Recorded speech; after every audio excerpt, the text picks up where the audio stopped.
ആ ഒരു കാര്യം പറയാൻ വിട്ടുപോയി. കാർത്തുവേച്ചിയോട് തൽക്കാലം ഞങ്ങളുടെ ഒപ്പം ഇരിക്കാനാണ് ദർശേട്ടൻ പറഞ്ഞിരിക്കുന്നത്. രാവിലെ ഓഫീസിൽ പോകാനായി ഒരുങ്ങി 3 പേരും ഒന്നിച്ചിരുന്ന് ഭക്ഷണം കഴിക്കുമ്പോഴാണ് ആമി കാർത്തുവിനോട് പറഞ്ഞത്. അതെന്താ? തൽക്കാലം എല്ലാവരുമായി ഒന്ന് പരിചയപ്പെടുന്നത് വരെ അങ്ങനെ ആയിക്കോട്ടെ എന്ന് ദർശേട്ടൻ പറഞ്ഞു. ഒന്നില്ലെങ്കിലും എൻ്റെ ചേച്ചിയല്ലേ, അതിൻ്റെ ഒരു ചെറിയ കൺസിഡറേഷൻ. അതിനുള്ള സാധ്യത ഞാൻ കാണുന്നില്ല. ഇവളോടുള്ള സ്നേഹം വെച്ച് ദർശൻ സാറ് ചേച്ചിക്ക് തരേണ്ട കൺസിഡറേഷൻ കുറച്ച് കൂടുതൽ പണിയെടുപ്പിക്കലായിരുന്നു. കാർത്തുവിനെ നോക്കി കണ്ണിറുക്കിക്കൊണ്ട് സ്വാതി പറഞ്ഞു. ദേ, കയ്യിലിരിക്കുന്നത് ഇഡ്ഡലിയാണെന്ന് ഓർക്കില്ല, എടുത്തെറിയാൻ ഞാൻ. രണ്ടും കൂടി തല്ലി പിടിച്ചുകൊണ്ടിരുന്നു. ഞാൻ വല്ല ബസ്സും പിടിച്ച് പോയിക്കോളാം. ഇന്നെൻ്റെ ഫസ്റ്റ് ഡേ ആണ്. ഇന്നെന്തായാലും ഞാൻ ലേറ്റ് ആവാൻ ഉദ്ദേശിച്ചിട്ടില്ല. രണ്ടുപേരെയും ഒന്ന് കുറിപ്പിച്ചു നോക്കി കാർത്തു കഴിച്ചു കഴിഞ്ഞ പ്ലേറ്റുമായി അടുക്കളയിലേക്ക് പോയി. അല്ല, ആമി ചേച്ചി ചോദിച്ചതുപോലെ ചേച്ചി എന്തിനാ നമ്മളോടൊപ്പം ഇരുത്തിയത്? ചേച്ചി അക്കൗണ്ട് സെക്ഷനല്ലേ, അത് മുകളിലല്ലേ? എടി, ദർശേട്ടനല്ല, ഞാനാ ദർശേട്ടനോട് പറഞ്ഞത് ചേച്ചിയെ തൽക്കാലം നമ്മുടെ ഒപ്പം ഇരുത്താൻ. അക്കൗണ്ട് സെക്ഷനിലേക്ക് നിഖിലേട്ടൻ അധികം പോകാറില്ല. നമ്മുടെ അവിടെ ആകുമ്പോൾ എപ്പോഴും വരും. അപ്പോൾ രണ്ടുപേരും കണ്ടുമുട്ടാനുള്ള ചാൻസ് കൂടുതലാണല്ലോ. ഓ, അത് ശരിയാ, ഞാനത് ഓർത്തില്ല. ഇതിൻ്റെ ഇടയ്ക്ക് അങ്ങനെയൊരു കാര്യം കൂടി ഉണ്ടല്ലോ. എന്തായാലും കാര്യമൊക്കെ കേട്ട് കഴിഞ്ഞപ്പോൾ അച്ഛനും അമ്മയും ഹാപ്പിയാണ്. മുത്തശ്ശനും മുത്തശ്ശിയുമാണെങ്കിലോ അതിലും ഹാപ്പിയാണ്. സത്യത്തിൽ ചേച്ചിയോടുള്ള നിങ്ങളുടെ സ്നേഹം കാണുമ്പോൾ എനിക്ക് സംശയമാണ്, ചേച്ചി എൻ്റെ ബന്ധുവാണോ അതോ നിങ്ങളുടെ ബന്ധുവാണോ എന്ന്. അതിലെന്താ ഇത്ര സംശയിക്കാനിരിക്കുന്നത്? ചേച്ചി ഞങ്ങളുടെ ബന്ധുവാ. ചേച്ചി മാത്രമല്ല, നീയും. ആ കുടുംബമായിട്ട് നിനക്കിനി ഒരു ബന്ധവും വേണ്ട. നിന്റെ അമ്മയോട് മാത്രം മതി നിനക്കിനി ബന്ധം ഈ വീട്ടിലെ. അത് ശരി, രണ്ടും ഇപ്പോഴും കഴിച്ചു കഴിഞ്ഞിട്ടില്ലേ? എന്നാലേ ഞാൻ പോവാട്ടോ. പാത്രം കഴുകി വന്നിട്ടും രണ്ടും അവിടെ തന്നെ ഇരിക്കുന്നത് കണ്ട് അല്പം ദേഷ്യത്തിൽ കാർത്തു പറഞ്ഞു. ഒരു 5 മിനിറ്റ്, ഞങ്ങൾ ദേ വന്നു, നമ്മൾ ദാ പോയി. ആമയും കാർത്തുവും സ്വാതിയും ശ്രുതിയും കൂടിയാണ് വണ്ടികളിൽ വന്നത്. കാർത്തുവിന് അമ്പലത്തിലൊന്ന് കയറിയതിനാൽ സ്വാതിയും ശ്രുതിയും ആദ്യം ഓഫീസിൽ വന്ന് കയറി. ആ, കല്യാണം ഉറപ്പിച്ചപ്പോൾ തന്നെ നാത്തൂനും ഒന്നിച്ചായോ കറക്കമൊക്കെ? വണ്ടി നിർത്തി ഒന്നിച്ചിറങ്ങി വരുന്ന സ്വാതിയെയും ശ്രുതിയെയും നോക്കി നിഖിൽ ചോദിച്ചു. സ്വാതിയുടെ മുഖം അത് കേട്ട് ചുവന്നു തുടത്തു. നിഖിൽ സാർ അറിഞ്ഞോ കാര്യമൊക്കെ? നിഖിൽ കാര്യമറിഞ്ഞു എന്ന അത്ഭുതത്തിൽ ശ്രുതി ചോദിച്ചു. ചെക്കനും പെണ്ണും പറഞ്ഞില്ലെങ്കിലും ദാസനങ്ങൾ പറഞ്ഞു എന്നോട് കാര്യങ്ങളൊക്കെ. ചിലവുണ്ടേ. ആദ്യത്തേത് ശ്രുതിയോടും രണ്ടാമത്തേത് സ്വാതിയോടുമായി നിഖിൽ പറഞ്ഞു. ചിലവൊക്കെ സൂപ്പർ മാർക്കറ്റിൽ ചെല്ലുമ്പോൾ അവിടുത്തെ ആളോട് നേരിട്ട് ചോദിച്ചാൽ മതി. ആദ്യത്തെ ചമ്മലൊന്ന് മാറിയപ്പോൾ പിന്നെ സ്വാതിക്ക് സംസാരിക്കാൻ ഉത്സാഹമായി. ആ ചെലവ് അവിടുന്ന് മേടിക്കും, ഈ ചെലവ് ഇവിടുന്നും. ഓ, ഇങ്ങനെ ചിലവ് മേടിച്ചാൽ ഒരുപാട് ബുദ്ധിമുട്ടുമല്ലോ സാറ്. സാരല്ല ശ്രുതി, അധികം വൈകാതെ തന്നെ സാറും നമുക്ക് തിരിച്ചു ചെയ്യുമല്ലോ ഈ ചിലവൊക്കെ. കാർത്തു ചേച്ചി ഇന്ന് തൊട്ട് ഓഫീസിൽ വരുന്നുണ്ട്. അത് കേട്ടപ്പോൾ നിഖിലിൻ്റെ മുഖത്തും ഒരു പ്രത്യേക ചിരി വിടർന്നു. നിഖിലിനോട് യാത്ര പറഞ്ഞ് സ്വാതിയും ശ്രുതിയും മുകളിലേക്ക് കയറിപ്പോയി. ഒരു ഫോൺ വന്നതുകൊണ്ട് നിഖിൽ അവിടെ തന്നെ നിന്നു. ഫോൺ കട്ട് ചെയ്ത് തിരിഞ്ഞു നോക്കിയപ്പോഴാണ് കാർത്തുവും മാമിയും വരുന്നത് കണ്ടത്. കാർത്തുവിനെ കണ്ട് നിഖിലിൻ്റെ കണ്ണുകളൊന്ന് വിടർന്നു. കാർത്തുവിനാവട്ടെ അവനെ അവിടെ കണ്ട് അത്ഭുതമായിരുന്നു. നിഖിൽ ചേട്ടനല്ലേ അത്? വണ്ടിയിൽ നിന്നും ചാടി ഇറങ്ങിക്കൊണ്ട് കാർത്തു ചോദിച്ചു. ഒന്ന് പതുക്കെ ഇറങ്ങി ചേച്ചി, നമ്മളിപ്പോൾ താഴെ കിടന്നേനെ. ആമി പറയുന്നതൊന്നും കാർത്തു കേൾക്കുന്നുണ്ടായിരുന്നില്ല. അവൾ ധൃതി പിടിച്ച് നിഖിലിൻ്റെ അടുത്തേക്കോടി. ആമിയും അവളുടെ ഓട്ടം കണ്ട് നോക്കി നിന്നു. നിഖിലേട്ടാ! അടുത്തെത്തി അവൻ തന്നെയാണെന്ന് ഉറപ്പായപ്പോൾ അവൾ വിളിച്ചു. അവൻ അവളെ നോക്കിയൊന്ന് ചിരിച്ചു. നിഖിലേട്ടൻ എന്താ ഇവിടെ? നല്ല ചോദ്യം.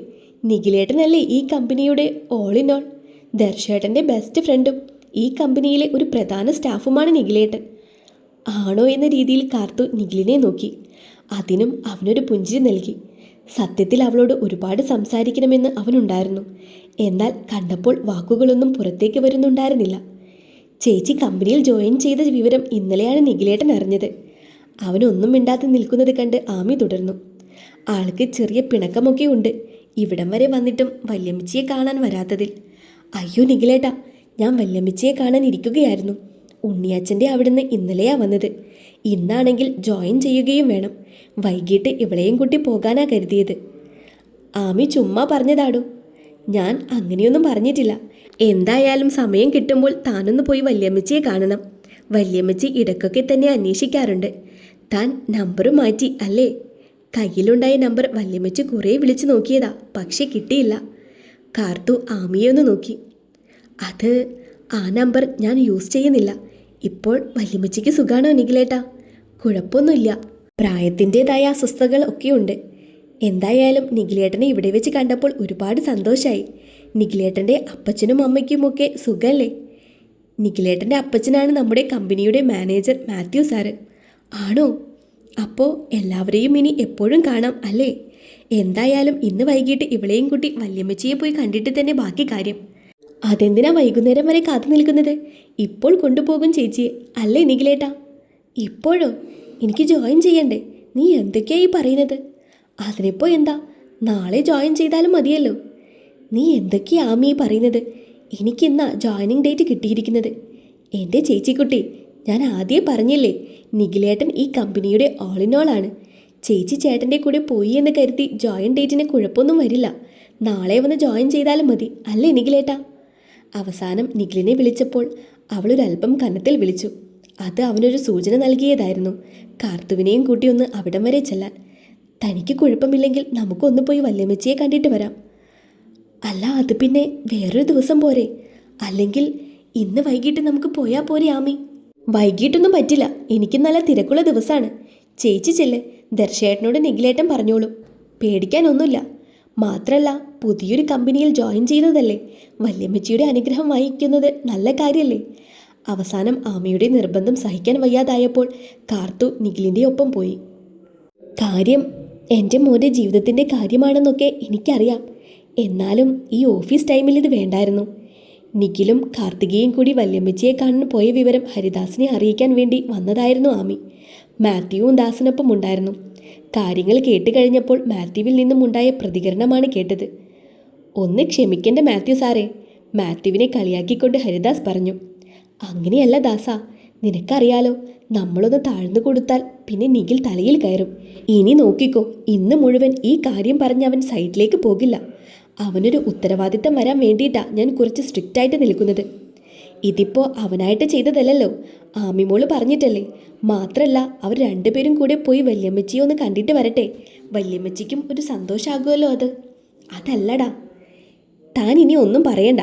കുട്ടികൾ ഒന്നിച്ചൊന്ന് പോയി വരട്ടെ, അങ്ങനെയൊക്കെയല്ലേ നമുക്ക് അവരെ തമ്മിൽ അടുപ്പിക്കാൻ സാധിക്കൂ. ഉത്തരവാദിത്തമൊക്കെ നമുക്ക് ഇനിയും ഉണ്ടാക്കാം. പക്ഷേ ആദ്യം അവൻ്റെ ജീവിതം ഒന്ന് ശരിയാകട്ടെ. മാത്രമല്ല, ഇതെല്ലാം കേട്ടുകൊണ്ട് ആമി നിൽക്കുന്നത് ഹരിദാസ് ശ്രദ്ധിച്ചത് അപ്പോഴാണ്. മോളെന്നാ പോയിക്കോ, ഇനി വർക്ക് തുടങ്ങാൻ വൈകിയെന്ന് പറഞ്ഞ് അവൻ ചീത്ത പറയേണ്ട നിന്നെ. ശരി അച്ഛാ. രണ്ടുപേരോടുമായി യാത്ര പറഞ്ഞ് ആമി അപ്പോൾ തന്നെ പോയി. എന്താടോ, ആമിമോള് കേൾക്കാൻ പാടില്ലാത്ത വല്ല കാര്യമാണോ? ഏയ് അതൊന്നല്ല, തൽക്കാലം കേൾക്കണ്ട എന്ന് വിചാരിച്ചു. ഇപ്പോൾ നിഖിലിൻ്റെയും കാർത്തുവിൻ്റെയും ദേവിമോളുടെയും ഒക്കെ കാര്യങ്ങൾ വന്നപ്പോൾ ദർശൻ മോൻ ആമിമോളോട് അത്യാവശ്യം സംസാരിക്കുന്നൊക്കെയുണ്ട്. അങ്ങനെ അങ്ങ് അവരടുക്കുകയാണെങ്കിൽ അതിൽ കൂടുതലായി എനിക്ക് എന്ത് സന്തോഷമാണോ ഉള്ളത്? അത് പറയുമ്പോൾ ഹരിദാസിനുണ്ടായ സന്തോഷം അയാളുടെ മുഖത്തു നിന്നും മാത്യുവിനും വ്യക്തമായി മനസ്സിലാകുന്നുണ്ടായിരുന്നു. താൻ ഇങ്ങനെ കൂടുതലൊന്നും ആലോചിക്കേണ്ട, നോക്കിക്കോ, കുറച്ച് നാൾ കഴിയുമ്പോൾ എല്ലാം ശരിയാകും. ദർശൻ മോൻ തന്നെ ആമിമോളെ വീട്ടിലേക്ക് കൂട്ടിക്കൊണ്ടുവരും. ദർശൻ്റെ കാര്യത്തേക്കാൾ കൂടുതൽ എനിക്ക് രാധികയുടെ കാര്യത്തിലാണ് പേടി. അവൾ ആമിമോളെ തീരെ അങ്ങ് അംഗീകരിക്കുന്നില്ല. ഒരു പക്ഷേ ദർശനും ആമിമോളെ ഇഷ്ടമാണെന്ന് അവൾക്ക് തോന്നിയാൽ ഒരു മാറ്റം ഉണ്ടായാലോ എന്ന് കരുതിയിട്ടാണ് ഞാൻ. പറഞ്ഞു മുഴുവിപ്പിക്കാതെ ആലോചനയോടെ ഹരിദാസ് നിന്നു. അല്ല മോളെ, നീയും ചേച്ചിയും അമ്പലം ഉണ്ടാക്കി തൊഴാൻ വേണ്ടി പോയതാണോ? പുറകെ എത്തിയേക്കാമെന്ന് പറഞ്ഞിട്ട് മണിക്കൂർ ഒന്നായല്ലോ. ഒരുപാട് നേരം വൈകി വന്ന ആമിയോടായി ശ്രുതി ചോദിച്ചു. അല്ല, കാർത്തു ചേച്ചി എവിടെ? ആമിയുടെ പുറകിൽ കാർത്തുവിനെ കാണാതായപ്പോൾ സ്വാതി ചോദിച്ചു. ഞങ്ങൾ ഇവിടെ എത്തിയിട്ട് കുറച്ചു നേരമായി. വന്നപ്പോൾ ആദ്യം കണ്ടത് നിഖിലേട്ടനെയാണ്. നിഖിലേട്ടനോട് സംസാരിക്കുന്നിടയ്ക്കാണ് വല്യമ്മച്ചിയുടെ ടോപ്പിക്ക് വന്നത്. എനിക്കൊരു ഐഡിയ തോന്നി. ഞാൻ ചേച്ചിയെ നിഖിലേട്ടൻ്റെ കൂടെ വല്യമ്മച്ചിയെ കാണാൻ വേണ്ടി വിട്ടു. ഓഹ്, ദേവിയുടെയും വിച്ചുവിൻ്റെയും കാര്യത്തിൽ പ്രയോഗിച്ച സെയിം ഐഡിയ അല്ലേ? കാര്യം മനസ്സിലാക്കിയെടുത്തതുപോലെ സ്വാതി ചോദിച്ചു. ഏയ്, ഇവരുടെ കാര്യത്തിൽ അങ്ങനെ പരസ്പരം മനസ്സിലാക്കേണ്ട ആവശ്യമില്ല. ഇപ്പോൾ തന്നെ നിഖിലേട്ടനെ കണ്ടപ്പോൾ കാർത്തു ചേച്ചിക്ക് ഭയങ്കര സന്തോഷമായിരുന്നു. എന്തോരം ഫ്രണ്ട്ലി ആയിട്ടാണ് സംസാരിച്ചതെന്നറിയോ? പിന്നെന്തിനാ നീ രണ്ടുപേരെയും ഒന്നിച്ചു വിട്ടത്? വല്യമ്മച്ചിയുടെ കാര്യമൊക്കെ നിഖിലേട്ടൻ പറഞ്ഞത് ഞാൻ നിങ്ങളോട് പറഞ്ഞതല്ലേ. ആളുടെ ഏറ്റവും വലിയ ആഗ്രഹമാണ് നിഖിലേട്ടൻ്റെ കല്യാണം. അപ്പോൾ മിക്കവാറും കാണാൻ ചെല്ലുമ്പോൾ തന്നെ വല്യമ്മച്ചി കാർത്തുവേച്ചിയോട് നിഖിലേട്ടൻ്റെ ഇഷ്ടത്തെക്കുറിച്ച് പറയും. അങ്ങനെ പറഞ്ഞാൽ ചേച്ചി അപ്പോൾ തന്നെ അത് പറ്റില്ലെന്ന് പറഞ്ഞാലോ? ശ്രുതിക്ക് സംശയമായി. ചേച്ചി അങ്ങനെയൊന്നും പറയില്ല അല്ലേ ആമി? വല്യമ്മച്ചിയോട് ചേച്ചിക്ക് ഒരുപാട് ഇഷ്ടമുണ്ട്. ഒരുപാട് സഹായങ്ങളൊക്കെ വല്യമ്മച്ചി ചേച്ചിക്കും അച്ഛനും ചെയ്തു കൊടുത്തിട്ടുണ്ടെന്ന് എപ്പോഴും പറയാറുണ്ട്. കടപ്പാട് കൊണ്ടെങ്കിലും ചേച്ചി എതിർത്ത് പറയാതിരിക്കും അല്ലേടാ? സ്വാതി ആമിയോടായി ചോദിച്ചു. അതെ, ആ ഒരു ഉറപ്പ് എനിക്കുണ്ട്. അതുകൊണ്ട് തന്നെയാണ് ഞാൻ ഇങ്ങനെയൊരു കാര്യത്തിൽ നിന്നതും. എന്തായാലും നിഖിലേട്ടനായി ഇഷ്ടം തുറന്നു പറയാൻ പോകുന്നില്ലെന്ന് എനിക്ക് ഉറപ്പാണ്. എപ്പോഴും പറഞ്ഞു നിന്നെ പുകഴ്ത്തുകയാണെന്ന് വിചാരിക്കരുത്. പക്ഷേ പറയാതിരിക്കാൻ വയ്യ. ഈ ഒരു കാര്യത്തിൽ നിന്റെ കഴിവ് ഞാൻ സമ്മതിച്ചിരിക്കുന്നു എൻ്റെ ആമി. എന്തായാലും വല്യമ്മച്ചി കാര്യം പറഞ്ഞതുകൊണ്ട് എല്ലാം തീർന്നെന്ന് വിചാരിക്കണ്ട. ചേച്ചി വരുമ്പോൾ ആകെ കൺഫ്യൂസ്ഡ് ആയ ഒരു അവസ്ഥയിലായിരിക്കും. നമ്മളെല്ലാവരും കൂടെ ചേർന്ന് വേണം ചേച്ചിയെ പ്രോത്സാഹിപ്പിക്കാൻ. എല്ലാവരും എൻ്റെ കൂടെ തന്നെ നിൽക്കണം. അത് പിന്നെ നീ പ്രത്യേകം പറയണോ? അല്ല, നിന്റെ മനുവിൻ്റെ ഇൻ്റർവ്യൂ കഴിഞ്ഞോ? എന്തായി? ഇതിൻ്റെ ഇടയ്ക്ക് അത് പറയാൻ വിട്ടു. ഓൺലൈനായിട്ട് ഇൻ്റർവ്യൂ കഴിഞ്ഞു. അവനോട് അടുത്ത മാസം തൊട്ട് ജോയിൻ ചെയ്തോളാൻ പറഞ്ഞിട്ടുണ്ട് ദർശൻ സാറ്. അയ്യോ, വേറൊരു കാര്യം കൂടി പറയാൻ വിട്ടു. നിന്നെ കാണാതെ ഇതിപ്പോൾ 3 പ്രാവശ്യം അന്വേഷിച്ചു വന്നിട്ടുണ്ട് നിന്റെ കണവൻ. ആള് നല്ല ദേഷ്യത്തിലാണ്. ശരിയാ, സാറ് 2-3 പ്രാവശ്യം വന്ന് ദേഷ്യത്തിലാണെന്ന് എനിക്കും തോന്നി സംസാരം കേട്ടപ്പോൾ. നീ വേഗം ചെന്ന് ആളെ കണ്ടിട്ട് വാ. ഷെടാ, ഇതിപ്പോൾ ആളുടെ കൂട്ടുകാരൻ്റെ കാര്യത്തിന് വേണ്ടി പോയതുകൊണ്ടല്ലേ ഞാൻ വൈകിയത്. അതിന് എന്നോട് ദേഷ്യപ്പെടുന്നത് എന്തിനാ? അത് ആൾക്കല്ലേ അറിയൂ. നീ ചെന്ന് കാര്യം പറ. എന്നാൽ പിന്നെ കുറച്ചു നേരം കഴിഞ്ഞിട്ട് പറയാം. അപ്പോഴേക്കും നിഖിലേട്ടൻ വിളിച്ച് കാര്യം പറഞ്ഞിട്ടുണ്ടാകും. അതിൻ്റെ ഒന്നും ആവശ്യം വരില്ലെന്ന് തോന്നുന്നു. ദേ, സാറ് വിളിക്കുന്നുണ്ട്, നീ ചെല്ലാൻ നോക്ക്. ഇങ്ങേരെ കൊണ്ട് ഞാൻ തോറ്റു. ഇയാളുടെ കയ്യിൽ നിന്ന് മേടിച്ചിട്ടേ ഞാനിന്ന് വരത്തുള്ളൂ. അങ്ങനെ പറഞ്ഞുകൊണ്ട് പുറത്തോട്ട് പോകുന്ന അവളെ നോക്കി ശ്രുതിയും സ്വാതിയും ചിരിച്ചു. Excuse me sir. അവൾ അനുവാദം ചോദിച്ച് അകത്തേക്ക് കയറി. എന്തിനാ ഇത്ര കഷ്ടപ്പെട്ട് ഇത്രയും നേരത്തെ വന്നത്? ഇന്നും കൂടി അങ്ങ് ലീവാക്കാമായിരുന്നില്ലേ? ഇന്നലെ ഒരു ദിവസം മുഴുവൻ കാണാൻ പറ്റാതെ പോയതും ഇന്ന് ഇത്രയും വൈകിയതും കൂടി ആയപ്പോൾ ദർശന് നല്ല പ്രയാസമുണ്ടായിരുന്നു. അതൊരു ദേഷ്യം പോലെ അവൻ അവളോട് പ്രകടിപ്പിച്ചു. പിന്നെയും അവൻ ചീത്ത പറയാതിരിക്കാനായി അവൾ കാര്യങ്ങൾ അവനോട് പറഞ്ഞു കൊടുത്തു. നിഖിലിൻ്റെ കാര്യമായതുകൊണ്ട് തന്നെ പിന്നെയൊന്നും അവൻ പറയാൻ നിന്നില്ല. എന്തെങ്കിലും അത്യാവശ്യ കാര്യം പറയാൻ വേണ്ടിയിട്ടാണോ എന്നെ അന്വേഷിച്ചത്? അവനൊന്നും മിണ്ടാതായപ്പോൾ ആമി ചോദിച്ചു. ആ, ഒരു പ്രധാനപ്പെട്ട കാര്യമുണ്ടായിരുന്നു. നിന്റെ ചേട്ടൻ ഞങ്ങളുടെ വീടിൻ്റെ പരിസരത്ത് മുഴുവൻ അന്വേഷിച്ച് നടക്കുന്നുണ്ടല്ലോ. എൻ്റെ ദേവിമോളുടെ വിവാഹമായോ എന്നൊക്കെ എന്നോടും ചോദിച്ചു. എന്നിട്ട് നീ എന്ത് പറഞ്ഞു? കേട്ടതൊക്കെ സത്യമാണെന്ന് പറഞ്ഞു. അങ്ങനെ പറഞ്ഞാൽ പ്രശ്നമാവില്ലേ? ഇപ്പോഴാ കാര്യങ്ങളൊക്കെ ഒന്ന് ശരിയാക്കി തുടങ്ങിയത്. ഇനി അവളുടെ വിവാഹമാണെന്നൊക്കെ പറഞ്ഞിട്ടുണ്ടെങ്കിൽ അവനെന്തെങ്കിലും പ്രശ്നമുണ്ടാക്കിയാൽ പിന്നെ തീർന്നില്ലേ? ഇത്രയും കഷ്ടപ്പെട്ടതൊക്കെ വെറുതെ ആവില്ലേ? ഒന്നും വെറുതെ ആവില്ല. ഇത് കേട്ടത് മുതൽ ആൾ നല്ല ടെൻഷനിലാണെന്ന് ആ സംസാരത്തിൽ നിന്ന് തന്നെ എനിക്ക് മനസ്സിലായി. അമ്മയും അങ്ങനെയാ പറഞ്ഞത്. കുറച്ചുനാൾ ഇതിൻ്റെ പുറകെ നടക്കട്ടെ. അതിനുള്ളിൽ നമുക്ക് വിച്ചുവേട്ടനെയും ദേവിയെയും സെറ്റാക്കാം. അതോടുകൂടി അമ്പിയേട്ടൻ്റെ തകർച്ച പൂർണ്ണമായി. ആ രംഗം മനസ്സിൽ കണ്ടെന്ന പോലെ ദർശനം ഒന്ന് പുഞ്ചിരിച്ചു. എന്നാ അഭിരാമി പോയിക്കോ, ഞാൻ ഇതിനെക്കുറിച്ച് സംസാരിക്കാനാണ് വിളിച്ചത്. ദർശൻ പറഞ്ഞതും ആമി പോകാനായി എഴുന്നേറ്റു. May I come in?